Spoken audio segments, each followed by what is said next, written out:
diesel truck.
Hello guys, welcome back to the channel, welcome back to your garage. So as you can see, transmission, torque converter, and flex plate are here and back. I'm ecstatic to get this thing in. Unfortunately, as you can see, it's late, long day at work. I picked all this up from John yesterday and then stopped by CarQuest, got a big old 5-gallon tub of Dexmerk ATF. They tell you to run that. Muldoon's and any of the high performance transmission shops tell you to run the Dexmerk over the ATF Plus 4 that was originally supposed to go in these transmissions. So we'll get into all of what's here in a second, but just a couple things. The zero turn, the 61-inch Bobcat, well, say goodbye to Project Bobcat. This is the farewell of the 61-inch zero turn saga. As you can see, she is loaded up behind Caitlin, obviously doing some extra heavy tow duties today or this evening, well, tomorrow really. But yeah, the Bobcat is heading down to the zero turn, and but the Bobcat is heading down to the zero turn. How about that? Now the Bobcat is heading down to the hunting camp, which was always intended for. The whole purpose of that little project was for the hunting camp. So we rebuilt it, well, swap motors, put new pulleys on it, new blades, all that for the hunting camp. We do have a 61-inch walk behind with a sulky, but not all of the members can run it, especially the older guys. So we got the zero turn, you know, found a reasonably priced, cheap zero turn and just made something good out of it. So that way we can have it for years to come, and that thing is a solid machine. They're very happy with it. So that project is completely done. You won't be seeing any more of that. And another thing, coming back from that trap shoot, one other issue. If you guys, I don't know if you guys can see that, but the old windshield here on Caitlin's cracked. This morning it was just a little crack here. Well, actually yesterday coming back from the hunting camp, and this morning. Then it got a little bit longer when I hopped in the truck leaving work, and this part here I think has actually happened since we've been driving. So we're gonna have to get that taken care of. That really sucks. That crack keeps getting bigger and bigger every day, but I'm thinking we may have a replacement. It's a good way to lose a few pounds on the race truck project. Plus we got a windshield, so it's kind of like a win-win. We'll see how that all pans out. I don't know right yet. The other thing with going down to the hunting camp, you know, it's like a 2-hour drive either way. I did have some time to be with our 5-inch straight pipe exhaust.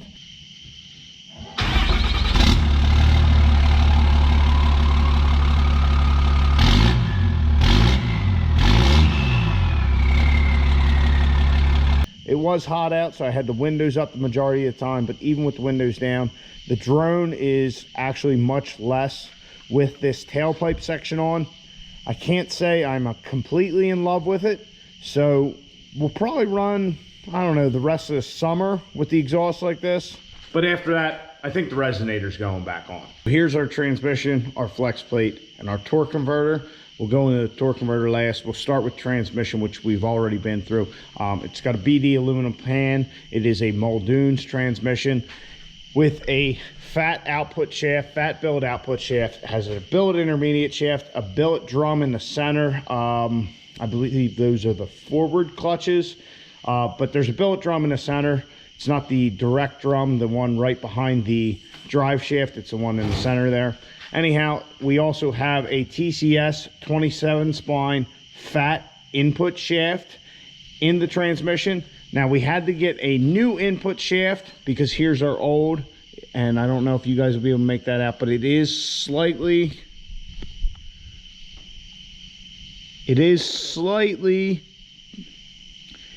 does have a slight twist to it, so we had to get a new input shaft for our torque converter, which we'll go through here in a second.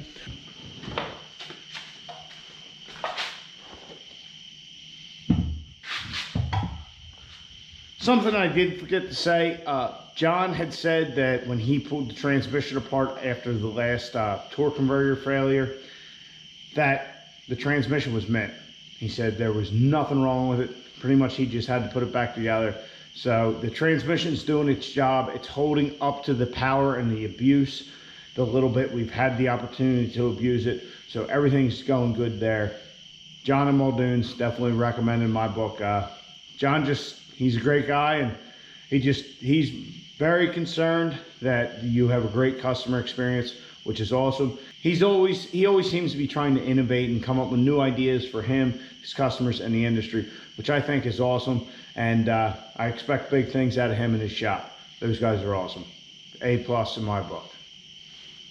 So we also had to get a new flex plate, because if you guys remember, the BD one that is currently on the truck has some oblong holes from the last time we were at the track, or not the last time, I believe the time before that. The bolts actually came loose for the flex plate to the torque converter. 10.8 127.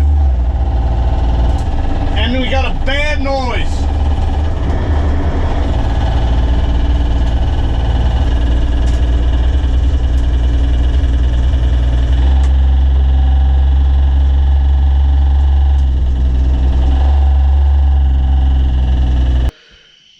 Anyhow, we just kind of tightened them up and went back at it. I wanted to get a new flex plate. We got all this new stuff, and I've also heard if you oblong those holes and then run it again, stuff can get a little out of balance, and just pretty much plan on breaking the bolts at some point. Got a new flex plate from Gear End, who our torque converter is now from. This is an SFI 29.3 spec.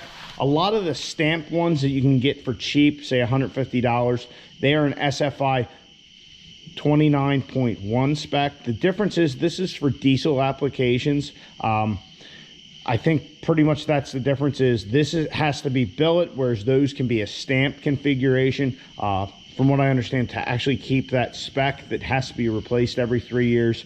I don't know if we'll be doing that or not, if we'll be at that level, but just if you're worried about the SFI specs. Also, I don't know where the 29.1 and the 29.3 differ as far as when you need them or when they're going to really be concerned about that. But I figured while we were getting a new one, we'd get the higher SFI spec. As you can see, it is a very nice quality piece. It has this ring machined into it to center it on the crankshaft of the engine. So that's good, but it also has these dual holes for each spot on the torque converter. And my best guess is that if you have a problem with the bolts coming loose, you can switch to the other set of holes, thus hopefully, you know, elongating the length of your flex plate ownership, if you will.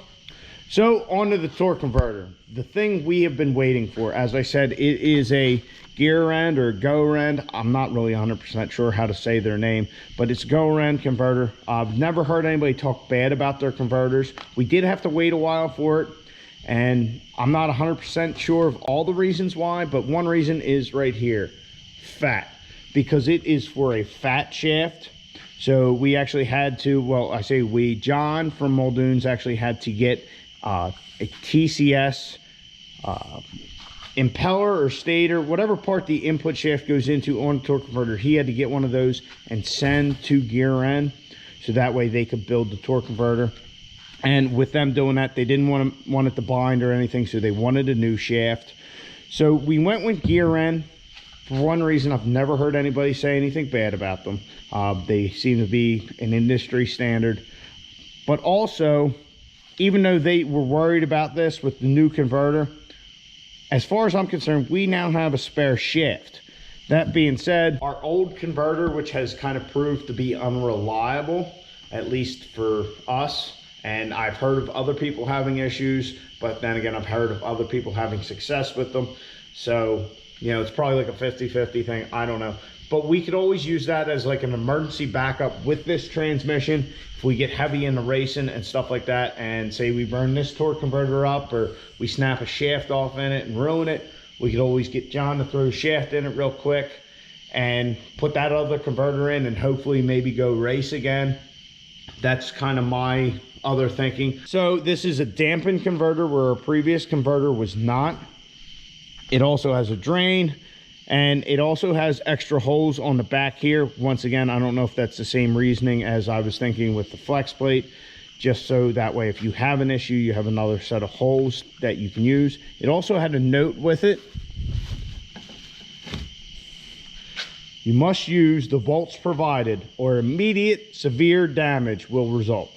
So I should probably get another set of these bolts just in case we have an issue down the road. We can fix it and be back ready to go. So the converter's back. We have our flex plate. We have our transmission. We can get this all installed in the truck. Then we will be able to put our drive shaft in, figure out our cross member back here, what we're going to do for like a drive shaft hoop. Also, I'm thinking about with our trans cooler, I'm thinking about just going with the big unit that we have, not going with the two that we have. I haven't fully made that commitment yet, but I'm thinking just a couple aluminum strips across here to support the one cooler. Like I said, if we use two, it'll work just as well. We just might have to add another little brace or bracket, but that's the plan. So I am extremely excited that we have all that stuff back. I'm ready to get this thing moving, really do that cross member, and got the bed. I think we're ready to go to the track. We've talked about doing the cage. That's something that's going to be coming, but you know, if we can get it to the track once and make a few passes, that's awesome, and just be able to keep proceeding forward with this thing. So I'm extremely excited to have this stuff back. It's been a long time coming, a little longer than I anticipated, but all good things come to those who wait, right? Well, at least that's what I'm hoping.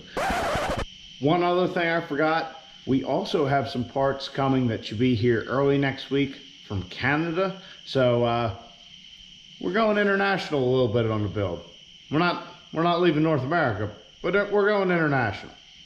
So I hope you guys enjoyed this video. We're going to get back to working on the truck here in the next few episodes and get all that installed. So I'll catch you guys on the next one. Get out in your garage, get the wrench in on your truck,